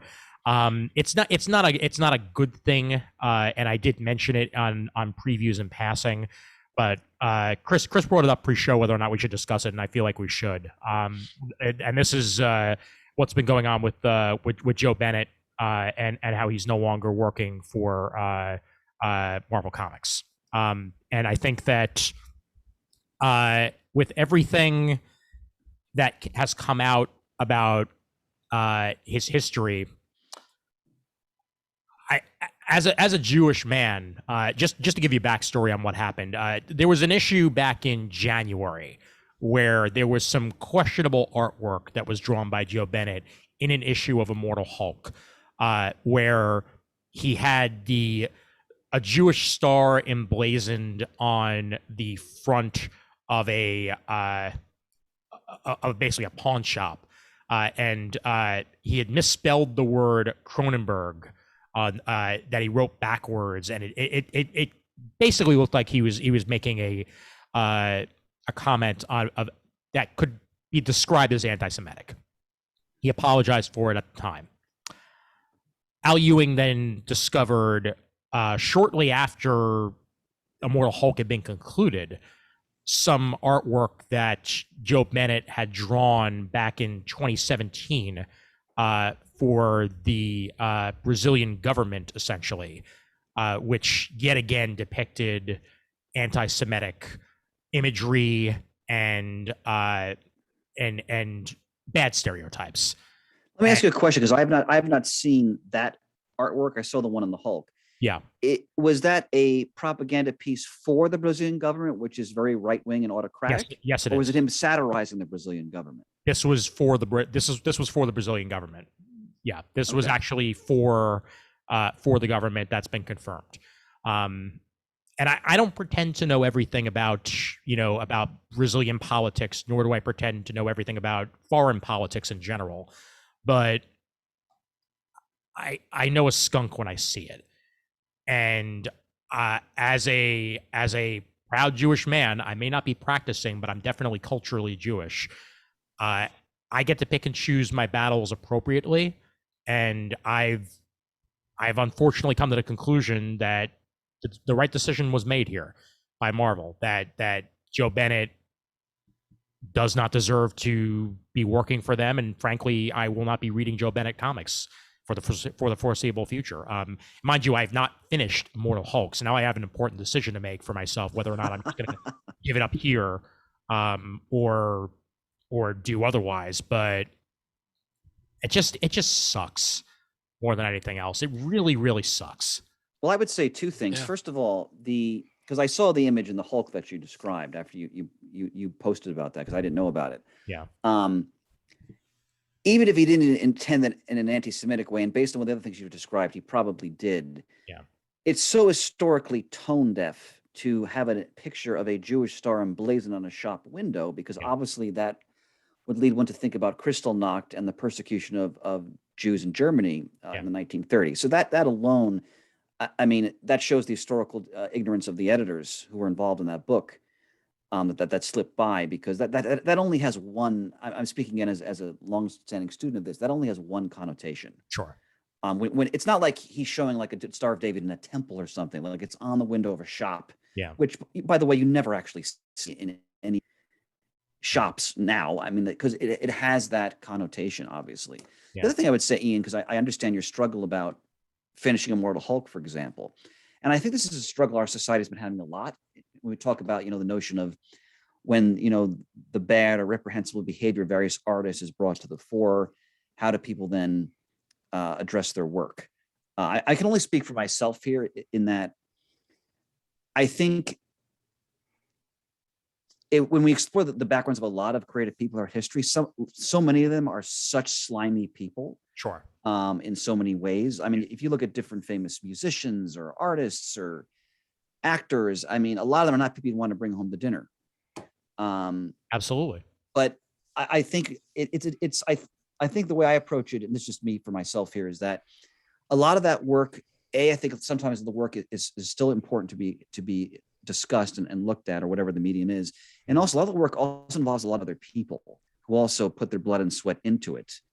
And like, for example, I really enjoy the films of Woody Allen. Yeah. And Woody Allen is a very controversial figure. Yeah. And there's understandably a lot of questions about some of his behavior. And I can understand why people would not want to watch his movies, for example. But I you get into that whole debate about, can you separate the artwork or whatever the work is from the people who produced it? And it's a debate. It's not an easy question. But I for me, I always think about, well, do I never watch Diane Keaton again because she was in some Woody Allen film? To me, that's just silly. No, of course. And for Immortal Hulk, I'm going to finish it. Yeah, because Al Ewing's one of the greatest writers in comics, and I want to see what he's going to do. Now, that doesn't mean that I'm validating or supporting Joe Bennett's bigotry. No, but it's frankly, it's a debate society is having. So. It is, and it's coming up more and more lately. And frankly, I think consequences definitely have actions, and I think that more and more there's enough filters in society that I feel like have been lifted over the past couple of years, where at least, like, I know there's bigots out there, and I'm not denying that. And frankly, we've come to a point where a certain subsect, or at least a certain amount of individuals, feel that they can just say and do whatever they want, and there won't be repercussions.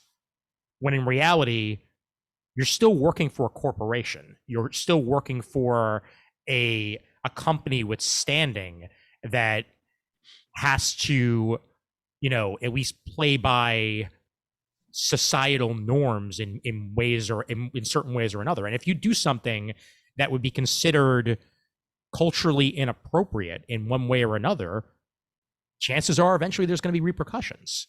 And it's just as plain and simple as that. And yes, I do agree entirely with what you're saying about how, you have to separate the work from the individual. It's just when it just happens, or at least when it first comes to light, you have to at least think to yourself, what am I doing here? And whether or not it's actually worth it. Because I myself, I admit, I've watched Woody Allen movies. I've listened to David Bowie music. Like there's individuals out there who have done, things in the past that have definitely had issues and not been the best of people at times. But it's just getting harder and harder to differentiate it sometimes, man. It's well, when you talk about the business side of it, I'm just my own little example. So when I had the shop, yeah. And in those latter years when, Bill was my manager, and we had, magic in the store just to supplement, because you just couldn't make it as selling comics, unfortunately. Yeah. And there was a guy who obviously I'm not going to name, he was a regular, and he would make comments that were just moronic and ignorant, but also often wildly inappropriate. Now, and at one point, I wasn't there that evening, but at one point, he's so offended two people, they left the shop. And I said, Bill, he's banned right now. Yeah. Right now. Like he is driving people out of my store. Mm-hmm. And he did let me a culp, and like eventually we allowed him to come back in. Because there's also that side of it too. And Marvel has to worry about, okay, so if we continue to employ this person, how's that going to reflect on us? So there's always the bottom line side of it too. Right. That plays into this heavily, because that's America. Sure. That's not just America, it's the world. Yeah. Yeah, but it's especially America. So yeah, that's at the core of it. But no, he's finished. In terms of probably mainstream comics for some time to come. And I don't know a lot about Brazil, but I've read enough to know that I would not be a fan of their president. If he's supportive of that government, I'm not Brazilian, but I just, from what I read about that, their president and that regime, probably wouldn't be a fan. Fair enough. Yeah. And I hope the listeners understand, what we're talking about here, and that we're in no way whatsoever saying don't read something if this is not something that matters as much to you. Trying to tell people what to Frankly, read or listen to or review exactly. is 100%. That is not.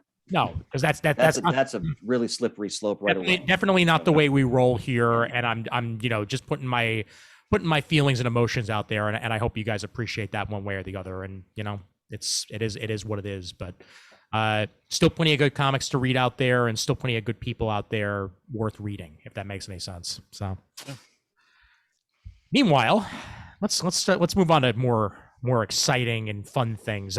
Shane, I know you've had some toy stuff going on lately. I did. So, I haven't. We're still being cautious with what we do and where we go. If there's not a real need to go out to do something or go somewhere, we don't go, because I'm perfectly content being at home, 99% of the time. However, I was watching one of the many toy hunters that I follow on YouTube now since the pandemic started. It's a guy, Disavowed action figure. Is that what it's called? Good heavens, I'm blanking. Well, anyway, he's up in Allentown.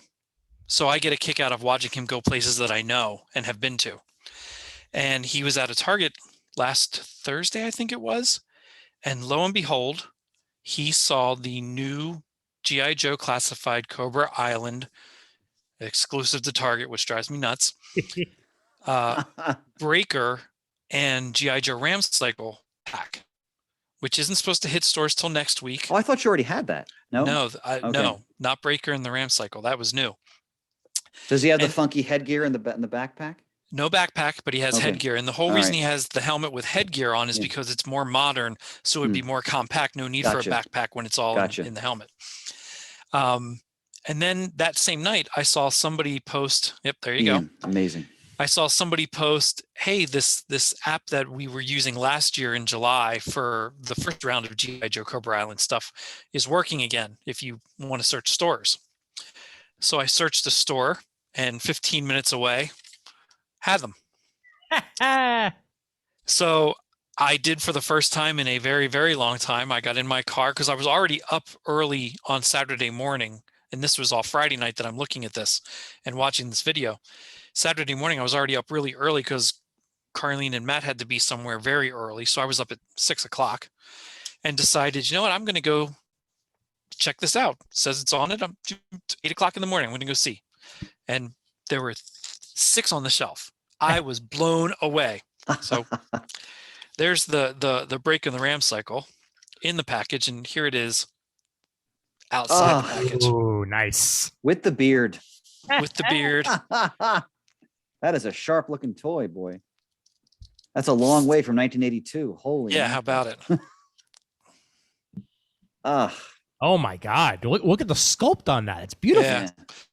They're doing a really good job with their sculpts. So yeah. Has the little sidecar Gatling gun, the Gatling gun kind of thing.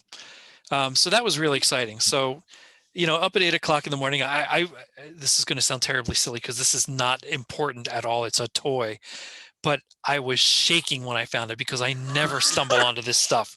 I walked into the aisle, I'm like, oh my God, there it is. It's there. The Holy Grail. Walked out. This is why we posted it on the little GI Joe forum. That, oh my God, look what I just found. And exactly, Murd. We're all geeks and we're all showing it. Yeah. So then there's a Walmart right down the road. So I decided to go to that just to look around because, again, I haven't been in a Walmart in ages. And inside their aisle, they had the GI Joe Snake Eyes movie, Snake Eyes, Storm Shadow, and Baroness figures, which I was already getting some other ways, but it was some other way. But it was nice to see them in the store. Did you see that movie? I did. I'll tell you about that in a minute. Okay, because I haven't seen it. So that was kind of neat. In that same store, I stumbled across 2 sets of Marvel Legends, and I think I can share my screen. No, I can't. Yep. Okay. No, you're not. You're not able to. 1 second here. Hold on 1 second. As we pause here a moment and allow the man to share what he wants to share. Let's see. Can I make you host? I think I can. Yeah, that had an epic quality. What you just said. Oh, fantastic. Okay. All right. You're host now. Okay. Oh, we're in good Now hands I here. shall share here. All right. Here we go. Oh, You see it? Okay. Yep. So in this Walmart, I saw this wave of what's the What If series. It came with Sylvie, Nebula, Doctor Strange, Zombie Fighter, Peter, Captain Carter, and Zombie Cap. The only one that wasn't there was Nebula, but all the other ones were. So that was really neat to see because I, again, never stumble across a whole set like this. I had Sylvie in my hands and I carried that damn thing around almost the whole store and decided to put it back because what am I going to do with it? I spent enough on the Ram and Breaker not moments ago. Right. But they were really neat to see. And the T'Challa Star-Lord was there as look well. at that Hercules. Oh, that is a great Hercules figure. Yeah, that's a whole nother set. There's an exclusive that's coming out. Well, I like that Sandman too. That's yeah. All right. This is on the Hasbro site. So Yep. then in that same aisle with all of the What If figures is also the second wave of Age of Apocalypse figures, which has Legion, this Iceman, which looks awesome. Beautiful. I wish they would use this translucent body without the Age of Apocalypse stuff and just put out a regular Iceman, especially since they put out Firestar. I'd like to get a little bit closer. The second wave also those are had sharp. Holy mackerel. Shadowcat, Sabretooth, Cyclops, Rogue, and Magneto. Not every one of them was there. I don't think Shadowcat and Rogue were there, but the other ones were. And they build an Age of Apocalypse Colossus. So that was really cool to see. And then I went to a second Target on the way home, which was closer to my house. Yep. And inside there, they had these He-Man figures. Now, I am no He-Man fan, but I do have a Hordak that I found months ago because I always wanted that because it kind of has the Batman symbol on it, what it looked like to me as a kid, but I never got it. Again, I always wanted a Faker. I love the simplicity. Faker. Yeah. And I had that in my hands for a while and then put that back because, again, what am I going to do with it? But it was neat to see some new toys in these shops. I know the videos that I watched, the toy shelves have been bare for weeks, if not months. Oh, the supply chains are all choked The up. supply chains are all hosed up, and it's perfectly understandable. But it was just funny to me that I choose one Saturday to go do this because I wanted to look for the Breaker and Ram cycle for GI Joe and stumbled on all these other things. That was just quite exciting for me to see. So that was a good toy hunting day for myself, and ended up with the Break and the Ram cycle. Well done, sir. Something that I had pre-ordered back in, I want to say June, something I always wanted one of these, but I missed the only other one that I would want, and I just kind of forgot about them and never worried about it. Gentle Giant was making jumbo replicas of Kenner Star Wars figures. Oh, wow. And I always wanted the R2-D2 one. I think it was the first one released. It was sold out and went for astronomical well before I even knew it existed. But they have made all of these in that time, in the last few years. And in June, I stumbled across a pre-order and I thought, you know what? That is one I would really want. I'm not going to get into these because they're just humongous. And they're not. They made all those characters? Yeah, in this jumbo form. I mean, these things are huge, as you'll see in a second. But this one I did pre-order, and it came last week. Oh, Boba Fett on a Return of the Jedi. Oh, so they're in the Kenner style from the 70s. Yep. Okay. Close to wow. It. Yeah. So totally silly. I really didn't need it. Shane, you got to treat yourself sometimes, brother. Exactly. Come on. That was really cool to get. And what I didn't realize when I ordered, I really didn't even know that this is what it was. I just saw an ad on rebelscum.com, I think it was, and clicked it and read up on the product and then just pre-ordered it. But if you look at this little sticker here, it says San Diego Comic-Con 2021 exclusive, one of 750. Whoa. So I didn't really realize I was ordering that. If you don't mind me asking, how much was that? as like $75 or something like that. Oh. So it's not the cheapest thing in the world. Well, not And it's that not bad. normally Not that bad something, for one of 750. not Yeah. something I would normally order. But I love Boba Fett, especially right now with the Mandalorian being such a craze. Mhm. And I guess I just stumbled on it at the right time and ordered it, and it came through. So Wow. I'll find a place to hang that on Geek my for wall. you. Comes in a really neat protective case. I mean, there's a lot of toys I open up, but I don't open up a lot too. But it's got like things to hang it on the shelf for. So I'm gonna find a way to just mount it on the wall somewhere for a while. Very cool. But yeah, that was some exciting toy hunting that I did, and things that I received. Again, not something I can't imagine, because I know there's people out there that get every single one of these Gentle Giant things. I don't know what the heck they do with them. They're so huge. Yeah. Because there's like 44 of them or so. I mean, that's a lot. Now, of here's the big important figures. question. Do they do Power Droid? Let's see. They do a Power Droid. Oh, God. Gulp. Yep. Okay. Yep. Star 'Cause Wars I- Jumbo you- action figures. You need a collect them big all. box with feet. Yeah. I mean, and again, I don't know much about this line, but that's the way it reads here at the top. Here's the jumbo figures they've made. It has the checklist. I know there was like 100 plus when they ended the Kenner line, so they're not near that. Hmm. So just from my recollection, these have been out for a few years. It's possible they made all these. That's the way I took it. But Shane, yeah, we always appreciate your field report.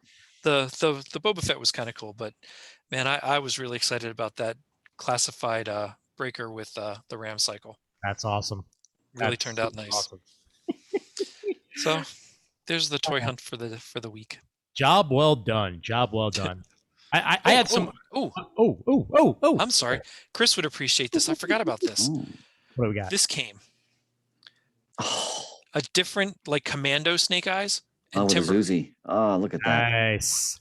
Fantastic Yeah, set. Well done. Man, I love our World of Toys segment here on Comic Geek Speak. This is always good times. Makes me feel like a kid again. I did some library hunting for the last thing that I'll talk about, which is any of you folks out there who search your local library and don't find something, do not be afraid to find out how to do interlibrary loans with absolutely. your local library. Absolutely. Because I've been reading I Am a Hero, and I know that Mr. Deemer recently picked that up and has been enjoying it as well. But New York Public Library stopped it at volume 8, and there's 12 volumes.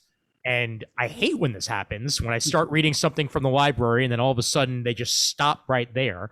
There have been 4 volumes, the last 4 volumes have been released. So I'm like, all right, let me go to interlibrary. And I did an interlibrary loan right now for volumes 9, 10, and 11. These are double-sized mangas. So like they have 2 volumes of manga in one package. So it's actually a really thick read, and it's well worth your time. Went to the library yesterday, picked them up. They're from all across the country, essentially. And now I have the next 3 volumes of I Am a Hero to read. And once I'm done with that, I'll do an interlibrary for volume 12 and be done with it. So that's Support your local library network. Nice. Well done. You're damn right, my friend. Because NYPL is good to begin with, but anything they don't have, I'm not afraid to order. And because interlibrary loan takes more process, oftentimes, if enough people try to do an interlibrary loan on something that a library does not have, they will then order copies of that so they can stop doing interlibrary loan for it and just have it in their system. So again, don't be afraid to do it, because you may very well get your library to just have it the next time that you have it. So something to think about. Yeah, when we've gone to our library, I know we did it a lot when the kids were a little bit younger, to get books and even books on tape so that they could read along with the book. Yep. They did interlibrary loans extensively, and would with no hesitation offer it if we couldn't find what we were looking for. And that goes for the 2 or 3 libraries we used to frequent. Yep. Well worth your time, especially if you're looking yes. for something that your local branch does not have. So Yeah. All right, gentlemen, anything else on the docket? Has anybody watched Why the Last Man? No, I have not. I'm actually thinking of rereading the first couple of volumes before I do. So I won't spoil anything. All I'll say is last night I watched the first episode, which came out a few weeks ago. Okay. Wow. Okay. So Vaughn and Guerra are the executive producers. Have you guys all read it before or no? No, never. I've read it before. Okay. All I'll say is, and especially you'll appreciate this because you've read it. They totally capture the tone of the book, and the casting of Yorick and Agent 355 are pitch perfect, and their relationship is the core of the whole book. Good. So I'm really excited with this going forward. And the only thing I'll say is the depiction of the onslaught of the plague is absolutely terrifying.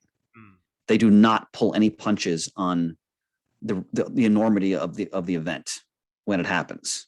So this is I'm really looking forward to continuing with the show, because the first episode I thought was really nailed it. So well, I think I'm willing to put this forward here, even though we haven't gotten to our next book of the month yet, and we will soon enough. Which will be Starman, as a reminder. Yes, issues 1 through 11. 1 through 11 of Starman. After we're done with that, gentlemen, let's say we do the first 2 volumes of Why the Last Man as our book of the month. Anytime, brother, anytime. Okay, because I'm very curious what your take is going to be as someone who hasn't read any of it yet. Just what you think about it. Murd, have you read any of it at this point? I have read exactly the first 2 volumes. Okay, well, there we go. So when I had the shop, so I was open the entire run of that series. That was a trade. The first one, I would always have at least 8 or 10 volumes in stock at all times, because someone came in, hey, what should I try reading? Here you go. Here you go. And they always came back for more. Yeah. So I got my volume 1 and 2. Yep. There you go. So, that's a great idea, Ian. Excellent. So keep that in mind, listeners. We will be having our Starman Book of the Month Club soon. Yes. And, it's on the docket. Exactly. Sometime after that, we'll go ahead and tackle the first 2 volumes of Why the Last Man. You did remind me, Chris, that I had one more TV thing to mention, and that is I did finish this season of Superman and Lois. I didn't finish that yet. I have the second half to go through. Okay. You're going to absolutely love it. I'm just going to go out and say it. This is my favorite Superman at this point. This is my favorite live action Superman. And Chris Reeve is a whole other echelon. Like you can't even touch that because he's classic.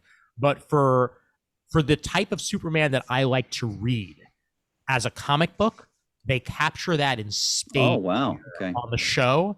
And the stuff they do with not just Superman, but his supporting cast, characters that show up that you're not expecting to show up, and the finale hits on every single level. Wow.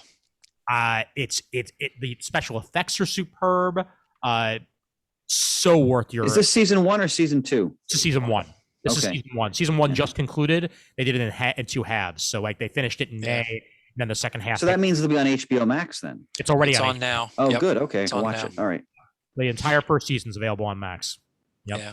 And it's. I just want to mention that I watched 1 episode of the What If series. And because it's What If, just like the book, you can just watch them out of order. It doesn't matter. Yeah. And I chose the Chadwick Boseman episode. Yes. So moving. Like just hearing him do that voice again. Yeah, and he's in a couple of them. Yes. Okay, a few great. episodes. And you just a reminder of how perfectly he inhabited that character. And what a delight. The animation is wonderful, and just how they got all the actors back to do the voices. Just about. There are some that don't. I'm looking forward to watching the rest of them. Yeah, it was they're great all to well turn done. Brolin do a different version of Thanos, for example. Oh my God, yes. Yeah. Yeah, it really goes to the spirit of What If. It was a lot of fun. It's been good. I've liked the last couple of episodes better than I liked the first few. I actually especially like the What If Killmonger episode. That's the one I'm going to watch next, actually. Yeah, that one I just watched. Did they get Michael B. Jordan? It did, yes. Okay, good. All right. And that episode's really good. All I'll say about the What If Party Thor, basically, what if Thor was an only child? It is hilarious. Okay, great. I didn't watch that one yet. Yeah, it's not for everybody, I don't think it would be for you even, Murd, but it's. Is it Hemsworth doing Thor? Yes, that's enough. and Natalie Portman is back as well as Jane. Kat Dennings is back. Like, oh, terrific! Yeah, as Darcy. Wow. Oh yeah, I love Hemsworth has a great sense of humor, so I'm looking forward to that. Speaking of the animation, I did catch up on all of the Star Trek Lower Decks. Oh, it's so good. That is awesome. I gotta watch that. It continues to get good. It's so get good. Better and better. Yep. I have a great romping fun time watching that. And you know, for someone like me, and Ian would be in this camp too, I'm sure. For someone who has watched so much Next Generation, especially, but really all Star Trek, they have so many Easter eggs in that show. Oh it's my phenomenal. God. Oh, wonderful. Let's just put it this way. Some of the villains that they have for this second season are Next Generation staples. Yeah. And they're not the ones you're expecting them to be. No. Okay. No. And they keep coming up. Yeah. and there's also an episode where Richard Kind plays an alien that one is hilarious. They have to keep him calm, because if they don't keep him calm, he multiplies, and then and he's upset that he's multiplying, and then he multiplies more and multiplies more, and it's basically like the Tribble episode, only with a person. Oh my God, it's hilarious. Nebuchadnezzar hero. Are they on a starship we know, or is just a random starship? No, just a new one. A new one. But they mentioned the Enterprise.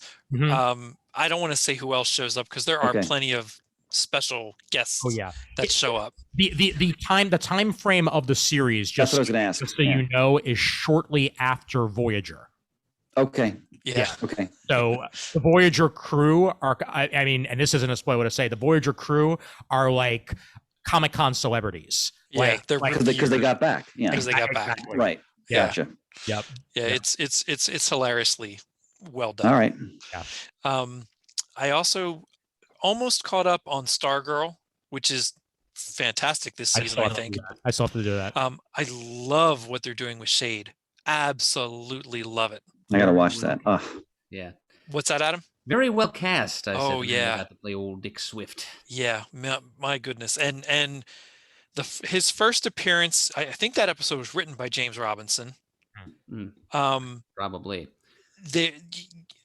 Like so many things the Shade does, he's villainous, but there's a comment at the end that makes you wonder if that's really what he is, and that's all I'll say. Yep. It's really, really well done. I'm almost caught up on Titans on HBO Max. I'm enjoying this season much more than the first two. Mm-hmm. I still have problems with the Titans' attitudes, and because the way they act, I've never read Titans like this, but I do enjoy the show and this season especially. I think that's all I'm caught up on. I'm looking forward to starting the new season of Doom Patrol, by the way, since you mentioned HBO Max shows. I still didn't watch the second season of that.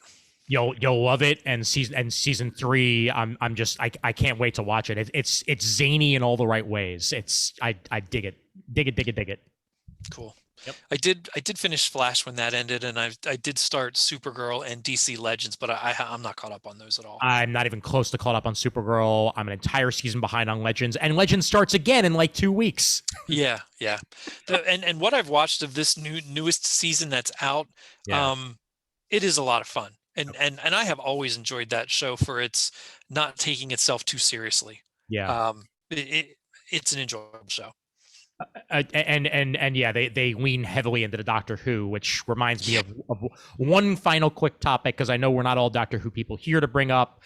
Russell T Davies returning to Doctor Who. Yeah, I'm surprised by that. As showrunner for the 60th anniversary season and beyond. I mean, they say you can never go home again. We'll see. Yeah. I don't know, because there's things I enjoyed about Russell T Davies' time as showrunner. There's things I did not enjoy, but overall, I got to admit, he brought life back into the series. So yeah. The newest seasons. I'm still in the first one of her tenure. I'm blanking on her name, the actress. Oh, darn it! It was on the tip of my tongue. Jodie Whittaker. Yeah. I'm a few episodes into the first season. I've just never kept up with it. Yeah, fair enough. I've heard mixed things about Chibnall's entire show running experience, but I'd like to watch it just for Jodie Whittaker because Oh yeah, I'm sure she's a great doctor. I just don't think she's been given a lot of good experiences to work with storyline wise. So. From what I've watched so far, I would agree with that. Yeah. All right. Anything else, gentlemen? Murd, anything else in your pocket?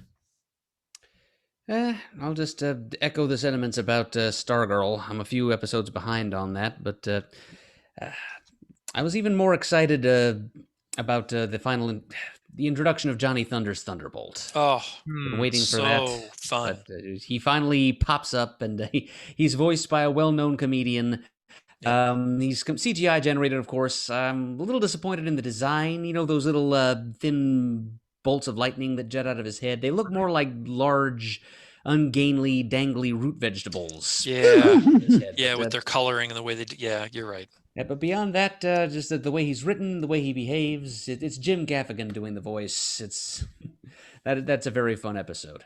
Yeah, that is Yep. a very fun episode. Excellent. All right, gentlemen. Our bolt is shot, brothers.